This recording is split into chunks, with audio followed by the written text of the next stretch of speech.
Comme vous l'avez vu, c'est l'heure de notre chronique humanitaire avec Pascal Thibault. Et ce matin, Pascal, on va parler assurance parce que c'est beau de dire on part 2 mois, 3 mois en voyage humanitaire à l'étranger, mais il faut penser à notre santé puis au fait d'être bien protégé également. Et ce serait quoi l'assurance? J'imagine qu'il y a des compagnies, il y a plusieurs compagnies d'assurance qui offrent des assurances voyage dans ce domaine-là? Oui, c'est tellement important d'être bien assuré, comme tu disais. Puis je pense une compagnie d'assurance qui est très, très intéressante, c'est Escapade Voyage. OK. Le produit qu'il nous faut probablement pour partir en mission humanitaire, c'est le produit multirisque. C'est vraiment un produit là, qui couvre l'ensemble. On parle médical, hospitalisation, les bagages, annulation, interruption. Puis on va parler tout à l'heure aussi, annulation, interruption, c'est pas la même chose. Et les coûts aussi. Des fois, les gens pensent que quand on appelle pour souscrire une police d'assurance, que de cacher des choses, là, on va payer moins cher, ça va être plus avantageux, mais c'est tout le contraire. Oui, puis on peut se retrouver à être plus assuré du tout, en fait, quand on est sur le terrain. Là. En bout de ligne, ils peuvent dire, bien, regarde, la prochaine fois, nous autres, on débarque parce que tu n'as pas été transparent initialement dans ta déclaration. On ne t'assure pas. Ce qu'il ne faut pas oublier, c'est quand on appelle pour souscrire, le courtier, habituellement, nous demande toujours, as-tu été hospitalisé dans les 6 derniers mois? Tu souffres-tu de maladie du cœur? Et ça, il faut répondre d'une façon transparente. Ce que je conseille aux gens qui veulent faire de l'aide humanitaire, c'est au préalable d'aller voir ton médecin de médecine générale qui va te passer déjà une batterie de tests et qui va t'émettre un certificat médical comme quoi tu es apte à faire une mission humanitaire. Puis avant le départ, tu n'avais aucun diagnostic qui mettait en danger ta santé.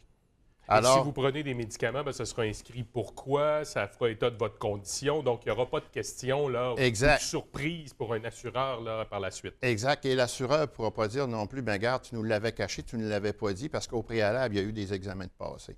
Ça, dès le départ, c'est une bonne chose. Et il faut donc choisir là, une couverture qui est vraiment adaptée. Ce n'est pas une assurance voyage habituelle là, que monsieur, madame, tout le monde vont prendre pour aller passer une semaine à Cuba, par exemple. Pas du tout.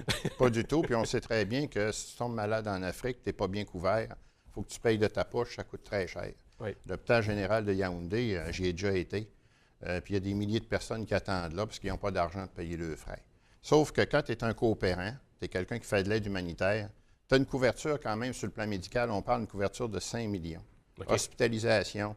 Même de ça, ça comprend aussi une infirmière privée. C'est quand même pas pire. Oui. 5 millions. Après ça, on parle des frais paramédicaux, les horaires du médecin. Comment ça fonctionne? C'est qu'eux, ils te font rencontrer l'administration de l'hôpital. Dans le bureau administratif, c'est là que tu remplis les formulaires. Mais chose aussi qui est importante, il faut que tu avises la compagnie d'assurance. C'est sûr que si tu n'es pas apte, tu viens d'avoir un gros accident, tu n'es pas capable d'appeler, c'est quelqu'un qui va appeler à ta place. Et eux autres vont autoriser, automatiquement, ça va être écrit dans le dossier, ça va être inscrit. Et là, on peut procéder là, vraiment là, au travail des professionnels de la santé. Oui, parce qu'ici, c'est relativement simple. On arrive à l'hôpital, on a notre carte d'assurance maladie, puis tout se passe. Puis même si on n'a pas notre carte d'assurance maladie, on va la trouver à un moment donné. C'est ça, on va la trouver, exact. Mais là-bas, lorsqu'on est à l'étranger, bien, ça ne se passe pas tout à fait de la même façon. Avant de vous soigner, on va s'assurer que vous êtes capable de payer. Exactement. Ou on va regarder la couverture de police d'assurance que tu as. Ce qui est intéressant aussi de savoir, c'est que, vous savez, là, avant de partir, c'est important d'avoir un inventaire de ce que tu as. L'assurance bagage. Oui, parce que là, aussi, ça, c'est l'autre partie. On parle de médicaments ou de maladies, mais il y a aussi la couverture de ce qu'on transporte avec nous. Exactement, dans nos valises. C'est sûr et certain que si tu as des photos, si maintenant tu te fais voler une caméra, peu importe, tu reviens, tu avais la photo de ta caméra, tu avais le numéro de série. Mais quand tu arrives pour réclamer, c'est très facile. Moi, dans mon cas, j'ai réclamé 3 fois. Et puis, je peux te dire une chose, les 3 fois, je n'ai jamais eu aucun problème. Puis cette compagnie-là, c'est qui est intéressant, c'est personnalisé. T'appelles, c'est simple, on t'envoie les formulaires. Tu as besoin de questions, tu es un peu mélangé dans leur questionnaire, tes appels, ils t'accompagnent là-dedans. C'est ce qui est le fun. C'est pas juste des vendeurs. Et ils sont spécialisés vraiment dans ce domaine-là. Exactement. Et ils offrent un produit qui est fait pour les travailleurs humanitaires. Exact. D'ailleurs, nous, on est, depuis tout récemment, on est partenaire de cette compagnie-là parce qu'on fait de l'aide humanitaire. Notre organisme, on a un code spécial. OK. Quand on appelle vraiment... Donc, quand les gens s'associent à vous pour faire du travail humanitaire, Vous On a allez des gros les rabais. accompagner aussi là-dedans. Là. Exactement. On les accompagne, puis eux, ben, de voir un peu, c'est sûr qu'ils nous demandent toujours de leur fournir au préalable les documents, chartes, tout ça. Mais eux aussi, ce qui est important ici, là, j'ai le centre médical d'Oja, ça, c'est le carnet de santé. Oui. Ça, là, moi, je me rappelle, la première fois que j'étais allé à l'hôpital là-bas, ça fait plusieurs années, là, je ne l'avais pas. OK. Puis quand l'infirmière m'avait vu, elle dit, Monsieur Thibault, elle dit, il faut aller de l'autre côté de la rue. Allez-vous chercher un carnet de santé. Fait que là, j'ai dit, OK. Ça fait là, je suis traversé, je suis revenu.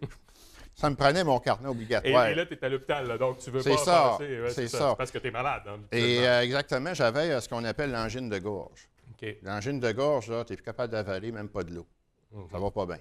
Hein? Puis ça chauffe, ça brûle. On m'avait donné des médicaments. Écoute, je regarde ça, là, c'était en 2004. Là. Ça fait un bout, hein? Mais ça aide aussi.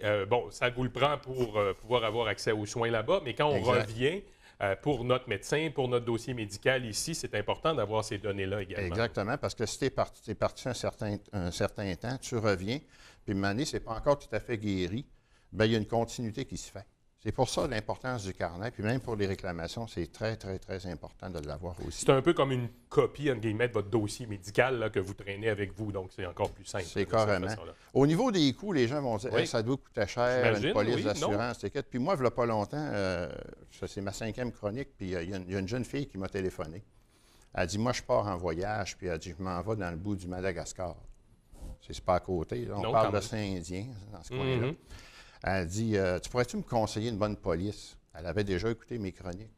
Bien, j'ai dit, appelle Escapade Voyage, puis j'ai dit, je suis pas mal certain qu'ils vont répondre vraiment à tes besoins. Elle a appelé, puis comparativement à d'autres compagnies, elle a fait une économie pour le même produit d'au-delà de 200 d'économie.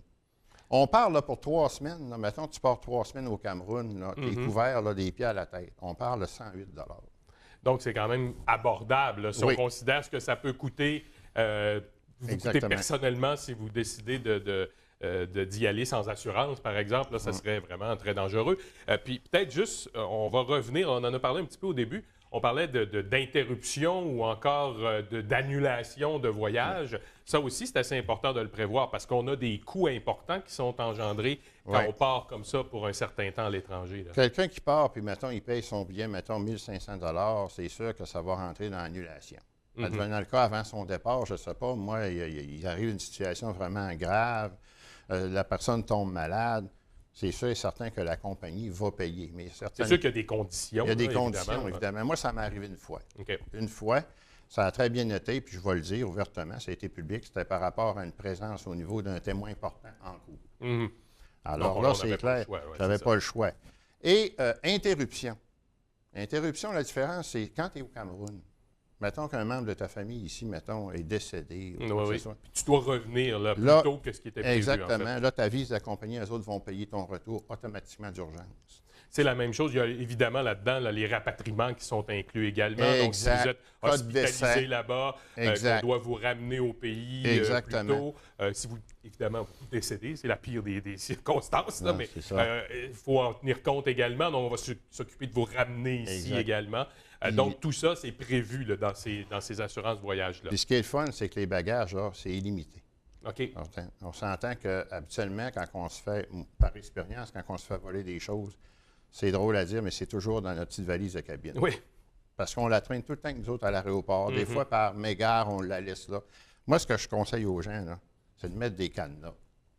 Ça paraît banal, là, mais ça coûte pas cher, puis ça protège. Ça ralentit, en tout cas. Tu as le temps de courir après ta valise. Ça ralentit quelqu'un qui veut fouiller, là. Exact. Mais pour ce qui en est des grosses valises, ça, habituellement, c'est très rare. C'est très, très rare que ça arrive. Ça ne m'a jamais arrivé, sauf au niveau à bord de l'avion. Ça arrivé une fois, là, que malheureusement, j'avais perdu une caméra.